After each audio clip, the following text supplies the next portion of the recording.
the work doesn't speak for itself. You have to speak for the work. Personal productivity for me is all about effectiveness and very less about efficiency. Am I doing the right things? Then comes, am I doing it right? There's this study at Harvard called the Dark Horse Project. They studied top performers in different fields who are successful and fulfilled to see how did they actually get there. Are there patterns? And surprisingly, there is one pattern, which is all of them thought they were dark horses. All of them thought they took the unconventional path. But actually, in reality, all of them took an unconventional path, created their own frameworks to figure out how do they want to do the things they want to do. And they all employed short-term planning strategies. So today I got to chat with a dark horse. Radha, she started out as an engineer, then went into consulting, went into tech, went into entrepreneurship, came back to tech, became execs at half of FAANG, and now is in VC doing M&A. So she's multi-passionate, she's highly analytical, and she's very creative. I asked her for her frameworks. How do you communicate at different stages of the corporate ladder? How do you use short-term planning to go against conventional wisdom and plan a career that you'll actually love and try new things? And when you fail, how do you deal with it? How do you deal with the imposter syndrome? She had answers to all of these. We'll get to it in the interview now. Radha, you've been everywhere, you've done everything, you were half of FAANG, Meta, Amazon, Google, Twitter, you're now at a VC firm. Looking back on your career, achieving what you wanted, what contributed to that success? And let us know if you've got any secrets that you've learned along the way to help you get there. I have two core principles which I think are super important. And then I can talk about my approach in terms of like how my secrets. I think there are three secrets. So I can talk about these two. I think in terms of principles, which is like the foundation of what I believe in, are two things. Number one, resilience, and number two, being able to learn constantly. Resilience. I think resilience is probably the biggest marker of success in my view, because resilience is about, I define resilience as one's ability to constantly go at it, to be able to continue learning, continue trying new things, and not be faced by failure, and to be able to bounce back and to keep trying. That for me is resilience, and I think that's the biggest marker of success, because the people who really, I mean, we've all heard of so many successful people just like coming from very simple backgrounds and really hustling their way through, really working hard and not being faced by failure, but learning and trying something new, making these bold bets and challenging themselves constantly. And at times I think we lose perspective. We focus too much on their successes and we forget to look at their journeys. So most successful people, like the stellar successes that we see, they've all had this journey of resilience. And I think it's not about, we might think that they were probably born with it, or they have some secret, but I think the biggest secret of success is resilience. The second piece is to be able to learn constantly. I think which kind of links back to resilience as well, but specifically I think to be able to learn from everything one is doing. And a lot of us, we believe we're lifelong learners, and but I think a good test of that is, how do we deal with changes are inevitable, right? Big and small changes are going to be a part of life, and how can we embrace the change, however uncomfortable that is, and what can we learn from there? How can we get better the next day as compared to how we were the day before? And doing that, I think, very seamlessly, doing that, I think, in a very natural, fun way, with a lot of curiosity, I think that goes a long way. And that powers the resilience as well, because instead of making resilience this uphill climbing job, just kind of approaching it with a levity and curiosity and fun, I think goes a long way in being successful. Um, so those are my core principles. I think I like to believe that, I think if one has these two components in place, a lot of things, success is just a matter of time. In terms of my hard-earned lessons, I think it might sound a little bit philosophical, but that I would again, like, because I like the number three. The three lessons that I've learned are the why, when, and how. I think just being super clear on the why, when, and how is, I think, like game changing. It's been game changing for me. Why is the purpose of, let's say, my career, my life, and being very clear about who I am and what I want to do. I think anchoring everything on that has just, been super game changing for me, just to have this clarity. And, it doesn't have to be a big word. Purpose just sounds like this very huge thing. You have to sit under a, tree and, you realize your purpose. It doesn't have to be all of that, and it doesn't have to be cast in stone. Just knowing that, this makes sense to me and this makes me happy at my core, and this is something that speaks to me, and it can change tomorrow, but for today this is my purpose, and this is what I'm going to focus on and work towards. I think just having that clarity anchors oneself very firmly. The second aspect is when. I think once you have the purpose defined, I've been able to unearth a lot of energy to go and get things done now. At times, I've had this tendency to kind of put away things, saying that I'm probably not ready for it. I wanted to be an entrepreneur very early on in my career, but I felt like, oh, I don't know what is out there. I feel I don't have the skills. I probably have to wait it out. And, because we fear the unknown and we feel like we're not ready. So I think once I figured out my purpose, I think I've been able to go for it and have the conviction that, I'll be able to learn along the way.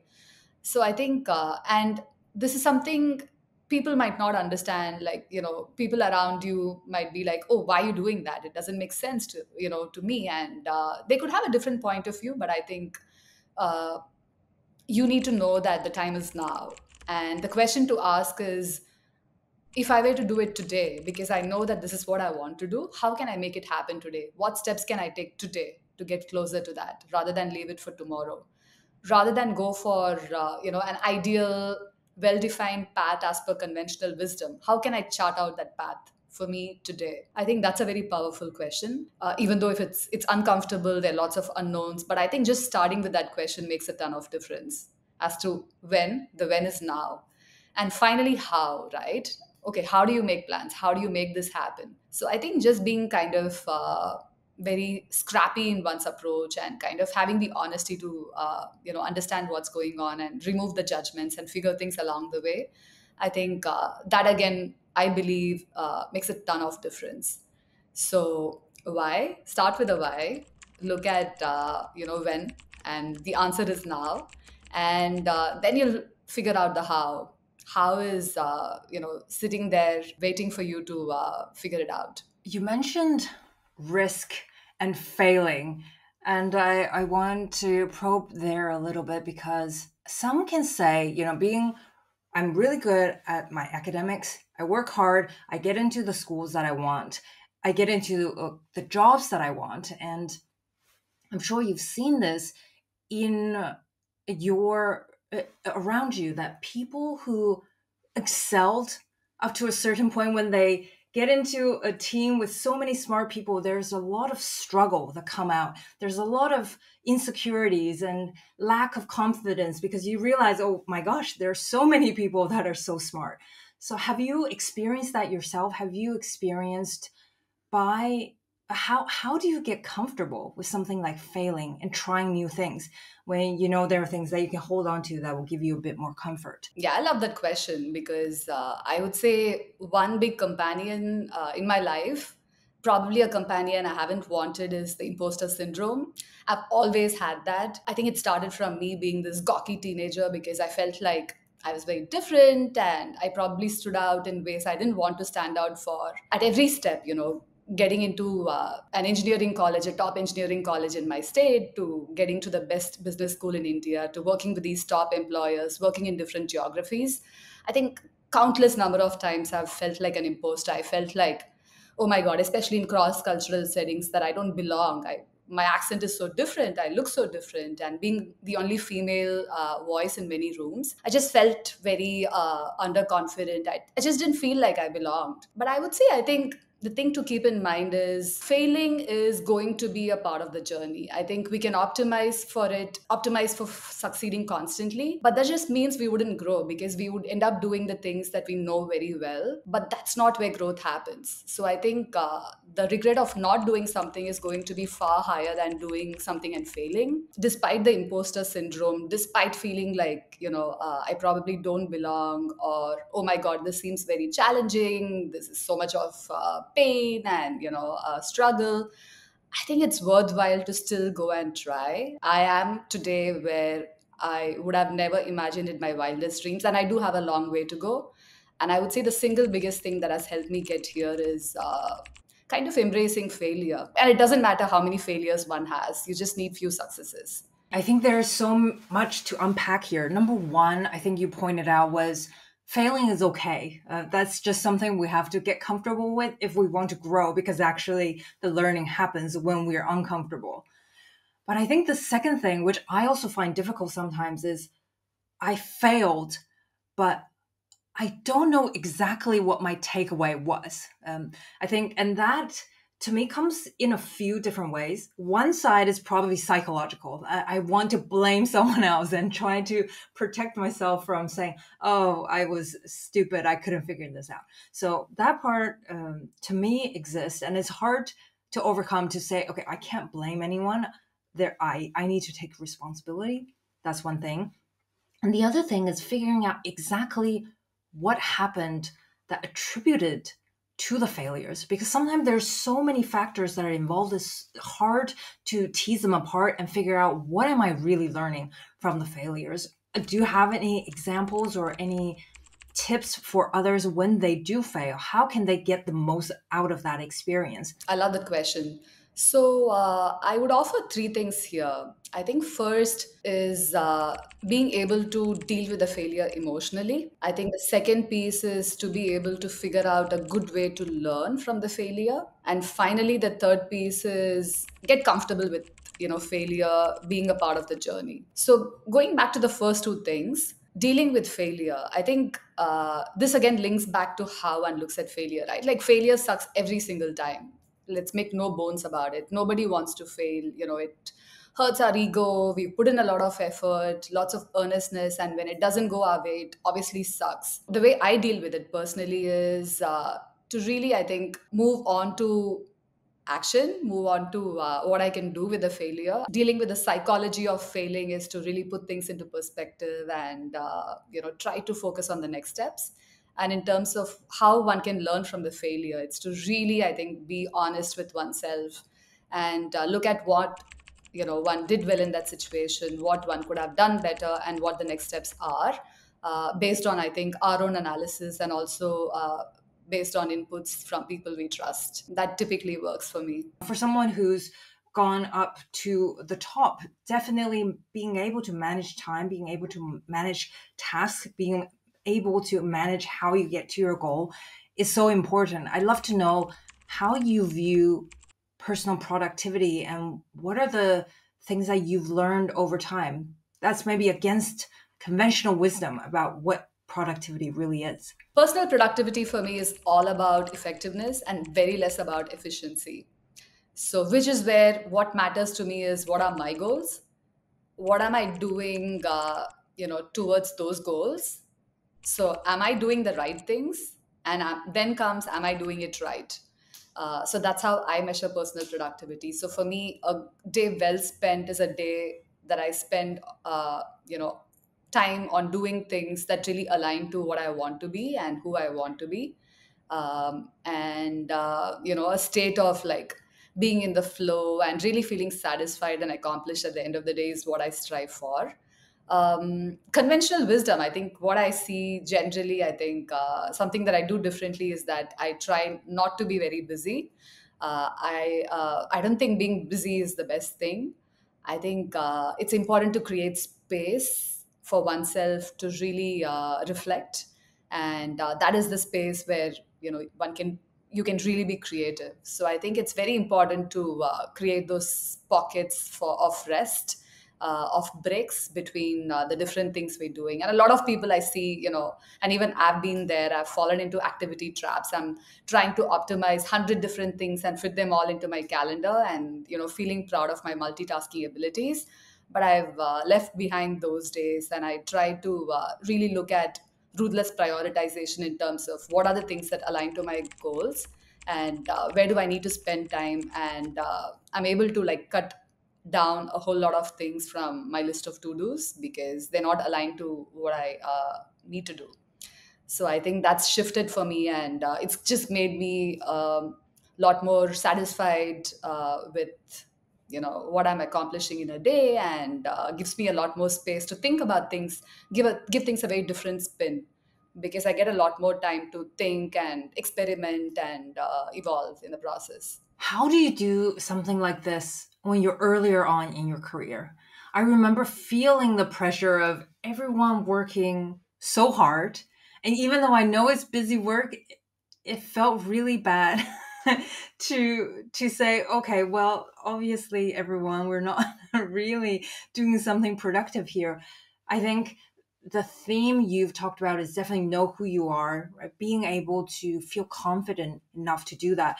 But when you're earlier on in your career, what are the steps you can take to protect, let's say, your calendar? How do you communicate it, let's say, to your managers or your team so that you don't lose the relationship with them, but still be able to achieve what you want as well? I would offer three things there. Number one, to be able to look at, let's say, one's calendar and to be able to figure out what are the things that can be done differently. I think, it's very comfortable for us. Human mind likes to, likes routines, and it's very easy for us to get into a routine of this is the task and this is how I do it, this is the time required, and, let me move on to the next one. But to be able to zoom out, and I would offer maybe put a check-in time every week to start with, to analyze like where are you spending your time, and what is it aligned towards, and what are you learning, and how is it helping with your career. Have this weekly block, and then do a start stop continue analysis for like 5 minutes, that what do I need to start doing differently, what do I need to stop doing, and what do I need to continue doing. I think that could be a good exercise to really be mindful of where you're spending your time and how can you do that better. I think the second piece I'll offer is also extending this to like slightly longer horizons of time, having a monthly block, having, let's say, a quarterly block, being able to reflect and creating these, moments of reflection, and asking these questions about where you're headed, to be able to look at what's the direction, what's the trajectory, what you're doing well, and what can you do better. I think that goes a long way in boosting your personal productivity, and for you to then really examine that, is this the best use of my time. So I think also anchoring it on a mindset, right? The final point that I'll offer is your time is your most precious resource.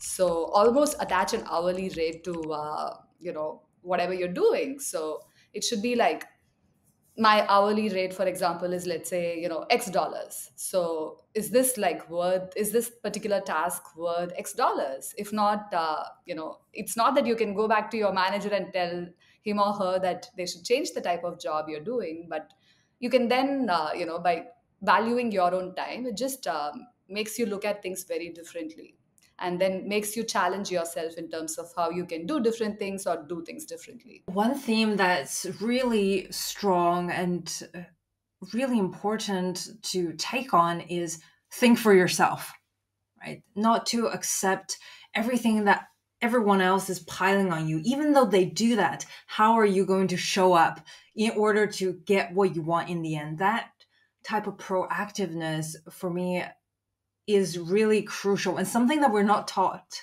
I think thinking back to school, the best students were the ones who said yes to the teacher whenever things happened. And so when we're in the work environment, a lot of us become the yes person who says, okay, if you want me to do this, I'll do this. And we forget about who we are. And what you're saying, Radha, is one, you need to know who you are, right? Work is not a separate entity. You have to figure out where you want to go and make sure work brings you there, as well as whenever other people put us in a situation that's not helpful, we need to be able to reflect. We need to be able to point out exactly what's not working and not just to blanketly say, oh, well, this is not working. So I don't know, I need to blame someone about this. I think that sense of self-awareness and that sense of proactiveness and agency really seems to be a theme. Oh, absolutely. And, kudos for identifying that as a theme because definitely I think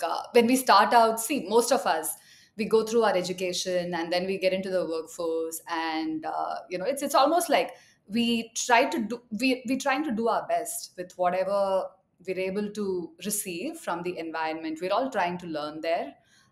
But it's important to be able to zoom out and have that confidence, kind of like empower yourself to ask these questions, to value yourself, to not just follow whatever you're being asked to do, but to, and also I think it helps the process, it helps everyone involved. If you're able to, I think, really go back, reflect, and empower yourself to, understand understand things better, to question things, to just identify how can things be improved and not just follow the instructions blindly, right? And we've all seen that. I think unless somebody challenges the status quo, unless you're able to examine things from a distance, unless you're able to like really understand things deeply, things will, I mean, we're just playing a maintenance game which doesn't help things at all. True innovation, and creativity is what comes sort of like this ability to reflect, ability to challenge, ability to take risk. Oh, I love the way that you put that. The maintenance game is what most of us are playing, and we want to be in the creative game, the game that actually pushes the boundaries, make us a little bit uncomfortable, make some mistakes, try new things. The next thing I would love to get your thoughts on is, since you have been through the entire ladder, I wonder if we can focus in on the communication you need to do as a knowledge worker. A lot of the things we hear that people struggle with, I also struggled with, was this idea of articulating your work, really being able to not just let the work show for itself, but be able to bring some visibility to it. So I'm wondering, depending on the level you're at, let's say individual contributor to manager to some more director, executive levels, how does communication change? How does communication stay the same? How should someone think about how they communicate at work? So, like you said, communication is extremely important. The work doesn't speak for itself. You have to speak for the work. You have to represent your work very well, and you have to represent yourself very well. Especially in large corporations, I think it's super important to manage perceptions, and communication is a very key part of that. Because, like, realistically, there's so many things happening that to be able to capture people's attention in a very large ecosystem. So, going back to the different levels and what the communication requirements are, as an individual contributor, simplistically speaking, an individual contributor is somebody who is an expert on an activity or a domain. Be it, let's say, an engineer or a program manager, they focused on a particular technology, a particular feature, or a particular program. So, there, the communication requirement for the person is to be able to be very clear, to articulate what they're doing. So, the communication needs to be functional, needs to be clear, and comprehensive yet concise. Speaking of managers, managers typically are managing a bunch of individual contributors. They are dealing with a whole bunch of stakeholders. The communication requirement for a manager is to be able to give clear instructions to the team, give direction to the team, give clear guidance to the team, and with their peers to be able to share relatable context so they can compare, contrast, and in the larger scheme of things, like form an alliance with different teams and just be effective cross functionally. And with the higher ups, the managers need to be able to tie their work back to the mission of the org, and to be able to show how the work the team is doing is connecting to the larger scheme of the org. That's how the role translates into the communication requirements. And speaking of, let's say, leaders or executives, so they are the ones who are defining the direction and the culture of the org or the business. They're setting the tone pretty much of everything that's happening. So for them, it's very important. I think the softer aspects become super important for leaders and executives. They need to be, super authentic. They need to be evoking trust of the people they work with, and they need to have that vision that can bind everyone together. That is inspiring for people. So if you see, like, what I've detailed are essentially different aspects of good communication. So, for a good communicator, you need to be clear, you need to be concise, you need to know your audience, you need to connect through your communication, you need to be able to inspire. And based on the level and the role, there are different aspects that become super critical. But also, I think as one progresses through the levels, these skills are additive. Like, a manager needs to be able to know how to describe the work, and a leader needs to be able to manage different stakeholders and be able to tailor their communication accordingly. So it's kind of honing different facets of communication, realizing what the requirement is in that context, and again, like, trying different ways of doing that, and making it work for you and for others. I think others might have noticed this as well. You're great at taking big concepts and breaking them down, usually into threes. And of course, this is what we talk about on the channel, frameworks. How do you simplify, clarify your ideas with others? Do you have any go-to frameworks that you've collected throughout your career? Cool. There's so many things that come to my mind. So for communication, I think the framework I use is that effective communication essentially comprises of two things. So, skills and confidence. In terms of skills, I think there are four key skills that are required to be a great communicator. The first is preparation. The second is to be able to contextualize the communication. Third piece is storytelling. And finally, the fourth piece is ability to summarize. Let's go through each of these very quickly. So, preparation is super important, right? You need to have a point of view, and that conviction around your point of view will help you massively with your communication. Number two, to be able to contextualize. So, being able to understand, like, what this particular communication is about. Is it a practical communication where you're trying to solve a problem? Is it a social communication where you're trying to bring people together, trying to inspire people? Is it an emotional communication where you're trying to help somebody out, where you're trying to show that you understand their point of view, and give them a certain emotional comfort? Typically, like in work situations or in public speaking, it's a combination of all of these. But tailoring, I think, depending on the context, is something, it's a useful skill to have. And then comes storytelling. I think we're all, we love stories. And stories are comprised of three things: visuals, emotions, connection. So I think if you think of how we talk, like to our friends or family, we just talk in a very different fashion when compared to how we talk, let's say, in a work setting. And the difference is that when we talk to our friends and family, we just being very authentic. We speak from our hearts, and normally the way we speak is we tend to bring things to life. We help the person like see what we saw, and there's a lot of emotion in how we describe things, in the way we describe, and because it's coming from a place of connecting with who we're talking to. Whereas in work settings, I think a lot of us lose out on this skill. We believe that we need to be professional, we need to be like we need to appear a certain way. Of course, I'm not saying be super chatty, but to be able to bring the storytelling in whatever you're sharing, I think that makes a ton of difference. And finally, I think summarizing. The attention span, especially in today's age and time, is very less. So it's important to be able to make sure that the your communication lands. And the way to do that is to summarize very effectively, or ask some questions to clarify understanding at the end of whatever you shared. So I think these are the skills that really help with powerful communication. And the second pillar is confidence. So confidence itself is a skill, right? Because it's very learnable, and with practice you can get better at being confident. But if I have to break down what confidence means in communication, I would say it's about two things. One is authenticity, and second is again connection. Authenticity, I think, if you see like powerful communicators, they just have this ability to sound like themselves. They do not try to sound very professional or different. They just sound like regular people, and because they are, being vulnerable, they're being themselves, they also give the listeners, the audience, and whoever they're talking to, the room to kind of like go inwards and be themselves and be comfortable.